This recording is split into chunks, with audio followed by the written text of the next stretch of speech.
3 வருஷம் ஆகிவிட்டது திமுக. இப்போ அரசுக்கு சாதகமான பார்வைகள்னு பார்த்தீங்கன்னா ஒரு 9 காரணிகள் இருக்கு. அரசுக்கு எதிரான காரணிகள் பார்த்தா ஒரு 11 இருக்கு. நான் கடகடன் உடனே பட்டியலிட்டுறேன். ஏன்னா இதெல்லாம் செல்போன் தொலைபேசி கம்பெனி 1500 பேர் போராட்டம் பண்ணிட்டு இருக்காங்க. சிஐடியூல பிரச்சனை பண்றாங்கன்னு சொல்லிட்டு அவர்களை கைது. அதாவது வேலைக்கு வந்து அவங்க 15 வருஷமா யூனியன் கேட்கறாங்க. கூடவே தான் இருக்காங்க கம்யூனிஸ்ட் தோழர்கள். அவங்க போராடுறாங்க, மக்கள் பிரச்சனை பேசுறாங்க. ஆனா அங்க வந்து கைது செய்த அந்த தலைவர் எங்க இருக்காருன்னு தெரியல. அப்புறம் அதுக்கு பாடு எடுக்கும் தனி கூட்டணியா இல்ல அதிமுகவா அப்படின்ற கேள்வியெல்லாம் இருந்தது. திமுக சார்பில் பங்கேற்கிறாங்க. இன்னைக்கு மாநாட்டில் வரலாற்று இல்லாத வெற்றி அப்படின்ற ஒரு விஷயத்தை முன்வைக்கிறாங்க. ஸோ இதெல்லாம் பார்க்குறப்போ இது தேர்தலுக்கு முழு மூச்சாக திமுகவை தயார்படுத்தக்கூடிய மாநாடா? முதல்ல தந்தி நேயர்களுக்கு முதல் வணக்கம் பார்க்குறவங்களுக்கு. இன்னைக்கு வந்து மாநாடுல வந்துட்டு பார்த்தீங்கன்னா திமுக தொண்டர்களை உற்சாகப்படுத்தியுள்ளார் முதல்வர் அவர்கள். அப்போ கட்சிக்கு வந்து என்ன தேவை அப்படின்னு ஒரு வியூகத்தை அமைச்சு கொடுத்துருக்கிறார். என்ன வியூகம்னா 2026 திருப்பி திமுக தான் வரணும். திமுக வந்து 100 வருடத்துக்கு வந்து அதனுடைய தேவை மக்களுக்கு இருக்கிறது அப்படின்ற ஒரு செய்தியை சொல்லிட்டு 25 வருஷம் நீங்கள் அதை அழகாக கூட்டிட்டு காமிச்சிங்க. இதெல்லாம் சொல்லிட்டு 200 அப்படின்ற அந்த நம்பர் வராரு. இதையே தான் பாஜகவும் பண்ணாங்க. தேர்தலுக்கு முன்னாடி அவங்க என்ன பண்ணாங்கன்னா 400 சீட்டில் நாங்கள் ஜெயிச்சிருவோம் அப்படின்னு சொல்லிட்டு ஒரு பிம்பத்தை வந்து கட்டமைத்து அதை வந்து மக்களை நம்ப வைத்து மக்கள் வந்து இனிமேல் இவங்க தான் வந்துருவாங்க போல திருப்பி அப்படின்னு சொல்லிட்டு கிட்டத்தட்ட அது ஒரு மூளை செலவின் கூட நான் பார்ப்பேன் ஒரு பத்திரிகைக்காரனா. அந்த வேலையை வந்து இன்னைக்கு திமுகவும் செய்கிறது. அப்ப திமுக இந்த வேலையை செய்கிறதுனால திமுக ஜெயிக்கிறதுக்கு சாத்தியக்கூறு இருக்குன்னா மிக பிரகாசமா இருக்கிறது. அதற்கு உபயதாரர்களாக 2 முக்கிய பேர் இருப்பாங்க. ஒன்னு பிளவுபட்ட அதிமுக, இன்னொன்னு மக்களை வஞ்சிக்கிற பாஜக. ரொம்ப நாளா பாஜக பின்னாடி ஒளிஞ்சுக்கிட்டு திமுக இந்துத்துவா வந்துரும் பாஜக வந்துரும் சொல்லிட்டு அவங்களுக்கு வேணுன்றதெல்லாம் சொன்னதை செய்யும் சொல்லாததை செய்யும் சொல்லிட்டு சொல்றாங்க. இப்போ இதுல கோர் பிரச்சனை அப்படின்னு பாத்தீங்கன்னா மக்கள் பிரச்சனை தான் முக்கியம். ஒரு ஆட்சி இருக்கிறதும் ஆட்சி போறதுக்கும். அப்ப மக்களோட பிரச்சனைகள் இருந்து பார்க்கணும். இல்ல மக்கள் இதை எப்படி புரிஞ்சுக்குவாங்க அப்படின்னும் போது நம்ம அதை டீகோட் பண்ணணும். ஏன்னா கிட்டத்தட்ட 3 வருஷம் ஆகிவிட்டது திமுக.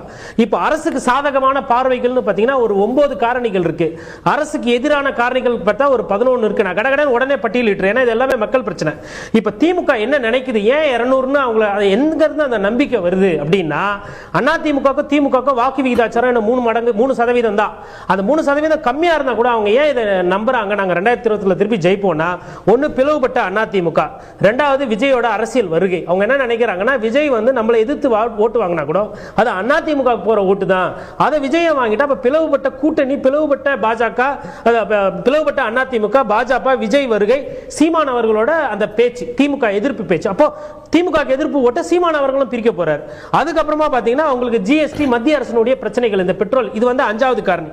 6வது அவங்க என்ன நினைக்கிறாங்கன்னா மகளிருக்கு ஊக்கத்தொகை கொடுத்திருக்கோம், பெண்களுக்கு வந்து பஸ்ல பேருந்து இலவசம், அதுக்கப்புறம் மாணவர்களுக்கு வந்து காலை சிற்றுண்டி போட்டிருக்கோம், அப்புறம் கூட்டணி வந்து நல்லா இருக்கு. அப்ப இது இந்த 9 ஃபேக்டர்ஸ் நான் சொன்ன பாருங்க, இது எல்லாமே டிஎம்கேக்கு ரொம்ப ஸ்ட்ராங்கா இருக்கு.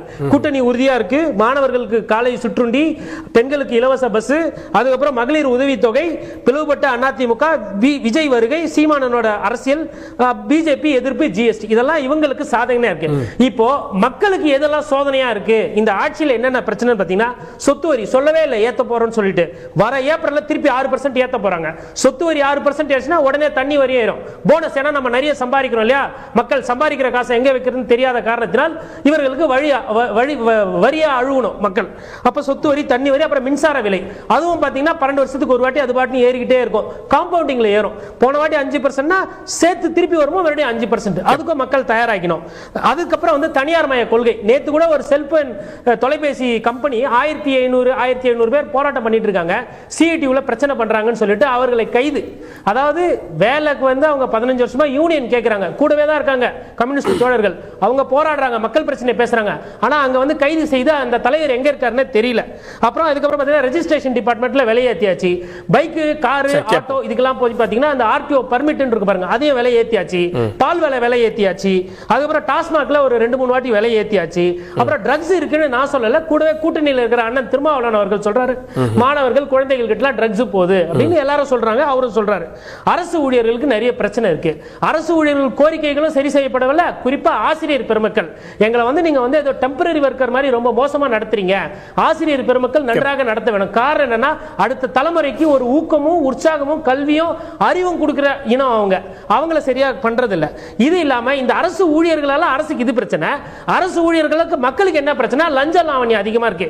2-3 நாளுக்கு முன்னாடி அறப்போர் இயக்கம் என்ன பண்ணாங்கன்னா, காபி தூள் பவுடரை வந்து டிவிஎஸ்சி டிபார்ட்மெண்ட்டுக்கு அனுப்பிச்சு விட்டாங்க. எதுக்குன்னா, நீங்க தூங்கிட்டு இருக்கீங்க, ஏஞ்சிக்கங்கன்னு. அப்புறம் ஏஞ்சிக்கங்கன்னு சொன்ன உடனே நேத்து சப் ரெஜிஸ்ட்ரார் ஆபீஸ்ல எல்லாம் ரைடு விட்டுருக்காங்க. 12 லட்சம் கிட்டத்தட்ட பிடிச்சிருக்காங்க. நிறைய டிபார்ட்மெண்ட் விசாரிச்சுக்கிட்டு இருக்காங்க. அதுல வந்து பழைய மாதிரி வழக்குகள் பதியப்படுறதுல லஞ்ச லாவண்யம் இருக்கு. கடைசியா பாத்தீங்கன்னா சட்டம் ஒழுங்கு பிரச்சனையும் அண்ணன் திருமாவளவன் சொல்றாரு, அரசு ஊழியர்கள் சரியா கவனிக்கல. அப்ப இந்த 11 விஷயங்கள் மக்களுக்கு எதிராக இருக்கு, இல்ல திமுகவுக்கு பிரச்சனையா இருக்கு. இப்ப இது ரெண்டுத்துல எந்த கட்சி இதை கரெக்டா பிரச்சாரம் பண்றாங்களோ அதை வைத்து தான் இருக்கு. ஆனா இன்னைக்கு தேதியில அதிமுக ரொம்ப வீக்கா இருக்கு. அதிமுக மக்கள் பிரச்சனையை பேசுறது இல்ல. பிளவுபட்ட அதிமுகவிலும் பாஜகவினாலும் திமுக ரொம்ப கான்பிடென்டா இருக்காங்க. இந்த நிலை நீடிக்கும் என்றால், ஏன்னா 9 இருக்கு, ஒரு சில விஷயத்தை சரி செய்தாங்கன்னா, இந்த பாராமீட்டர்ஸ் பிளஸ் ஆச்சுன்னா திமுக ஆட்சி மறுபடியும் வரும் அப்படின்றதுதான் இன்னைக்கு முதல்வர் வந்து பேசியிருக்கிறார். கேப்போம், கட்சிகள் எதிர்கட்சிகள் பிளவுபட்டிருப்பது திமுகவுக்கு கூடுதல் அட்வான்டேஜாக இருக்கிறது. அந்த 200 இலக்கை எட்டுவதற்கான வாய்ப்பாக இருக்கிறதா? அதை சமாளிக்க மற்ற எதிர்க்கட்சிகள் என்ன செய்ய போகிறார்கள்? கேட்கலாம் இடைவெளிக்கு பிறகு.